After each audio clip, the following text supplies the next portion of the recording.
guys, welcome back to my channel. I still cannot find my microphone, so once again, best you're gonna get.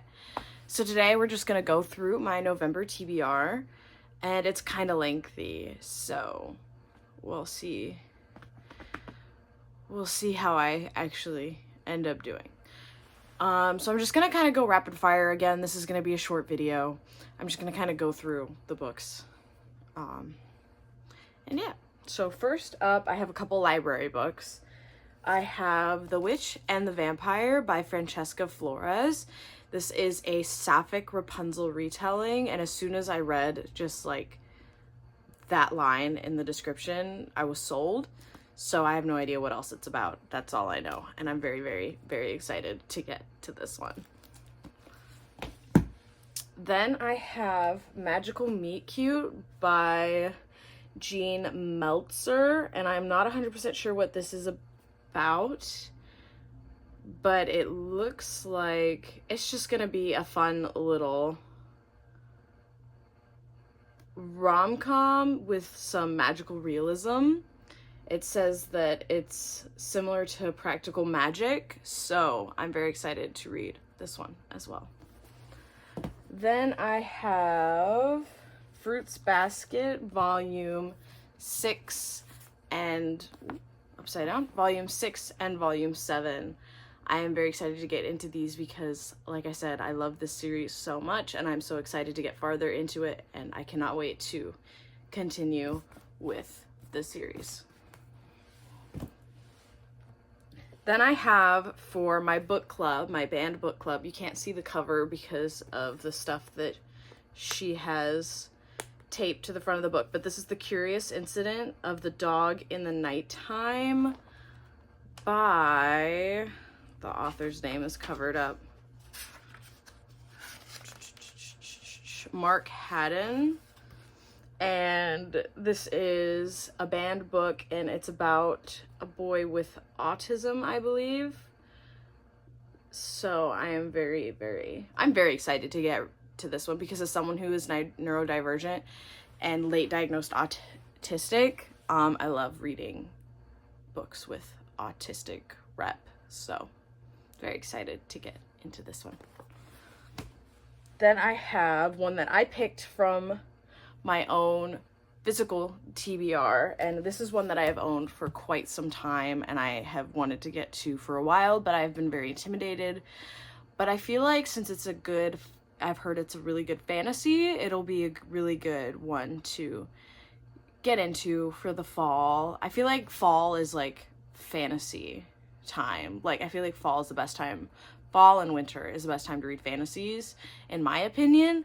So, and that is The Priory of the Orange Tree by Samantha Shannon. This is a very chunky book. I'm not sure if I will get to it, but I really want to attempt to read it. The pages are really thick, so I'm pretty sure it's like not even 1,000 pages. Yeah, it's not even 1,000 pages. The pages are so thick, so I'm very excited to get to this one, if I can. Then I have some that I do not own physically, and that is Divine Rivals by Rebecca Ross. I'm going to be reading that on my Kindle. That one, once again, I feel like is a very good book to read in fall from what I've heard about it. I have been putting it off for quite some time, but everyone says that it is so good. So I'm very, very, very excited to get to that one.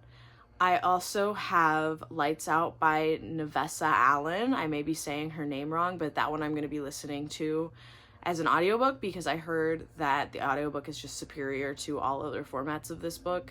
It's a dark romance, and I have been in a huge dark romance mood these last couple weeks. So I'm very, very, very excited to get into that one. Then I have Falling from Grace by Mel Foster. This book was gifted to me by the author. I'm going to be reading it digitally, and I'm very excited to get into it. The way she described it sounds like something I would really, really, really enjoy. So I'm very excited to get into that one. So next up, I have 5 more books on my TBR. I let my husband pick them out for me. I let him pick out 5 books for the TBR for this month. And these ones are going to be, besides the library books, these ones are going to be my main priority just because I know he'll be sad if I don't read the books that he picked out. So I basically gave him free range of my little library and I told him, pick 5 books you think that I would enjoy. And I'm going to be honest, he picked mostly horror books. But lately I've been into horror, so we'll see. We'll see how this goes. We'll see how this goes. So first up, he picked Dearest by Jackie Walters. This is a romance about a new mom. And I don't know. I'm not sure. I got this one from Book of the Month. It was October, one of October's Book of the Month. And I'm honestly excited to get into this one. Just because I'm not sure. Every time I read a horror novel about when children are involved, it strikes really close to home and makes me really paranoid. And yeah, so I think this one will succeed in giving me that spooky feeling that horror books are meant to give off.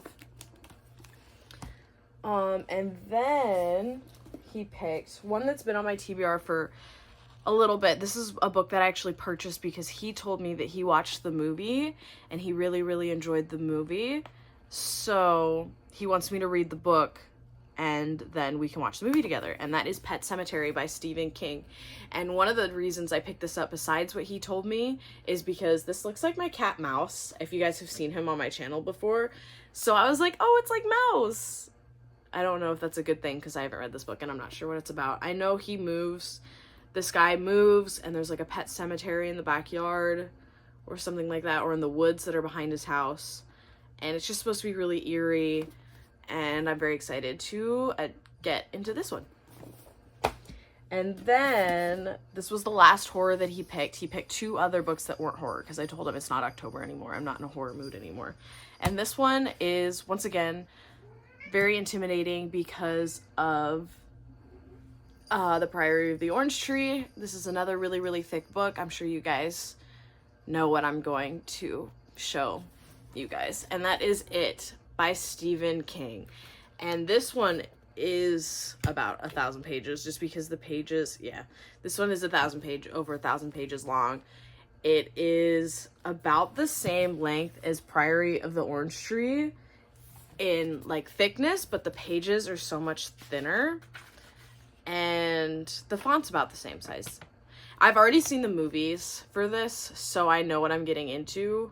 Kind of. I heard a lot was changed. I know about the ending. I know that a lot was changed. So I am curious to see how much really was changed and how much this book will affect me because the movies gave me nightmares. So we'll see. We'll see when I get into this one. I may do a reading vlog if you guys are interested in that. Let me know in the comments if you guys want to see me read it, or maybe a Stephen King reading vlog, and I'll read Pet Sematary too. Let me know what you guys think in the comments. The last 2 books are not horror, so the 4th book that he picked is Look Out for the Little Guy by Scott Lang. Obviously, this is not by Scott Lang. Scott Lang is a fictional character. This was published by Marvel. If you guys love Marvel like I do, I picked this up because I am obsessed with Marvel, and Ant-Man has always been one of my favorite superheroes. So if you guys know about this book, so this is Paul Rudd, obviously, that's on the cover. This is Paul Rudd. Scott Lang is the character, Ant-Man. So if you guys watched the 3rd Ant-Man, Scott Lang, the fictional character, wrote an autobiography. And Marvel thought it would be funny to actually publish the autobiography. So, like, even the blurbs on the back are written by, like, oh, Dr. Bruce Banner, Captain America, Dr. Stephen Strange, stuff like that. So I'm very excited to see what this one will entail, because I do love autobiographies, but this is going to be like, you know, it's obviously not real.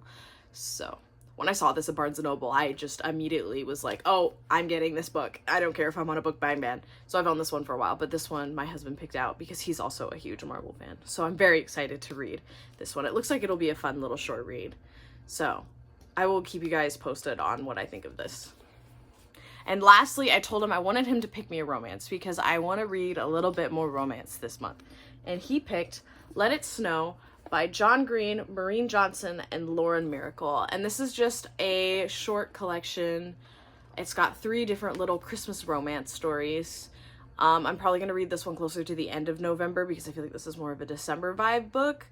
But this is the one he picked. I have owned this book longer than I've known my husband, actually. I bought this when I was maybe 16, and I still haven't read it.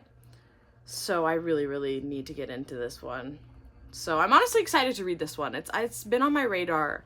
Every year at around this time, I eye this book, and I'm like, I should read that. And I never do. But I'm excited to finally get into it.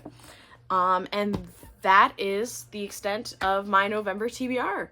If you guys watched the whole thing, please just leave that book stack emoji, you know, because I have a big stack of books here. So, let's see if I can get them all on camera without dropping them. I have a big stack of books here. So, yeah. This is a very ambitious TBR for the month of November, but we'll see if I can get through it. And yeah, please like and subscribe and turn on notifications if you enjoyed. It really helps out the channel quite a bit. I love you guys so much. Thank you for all the support. Love you guys.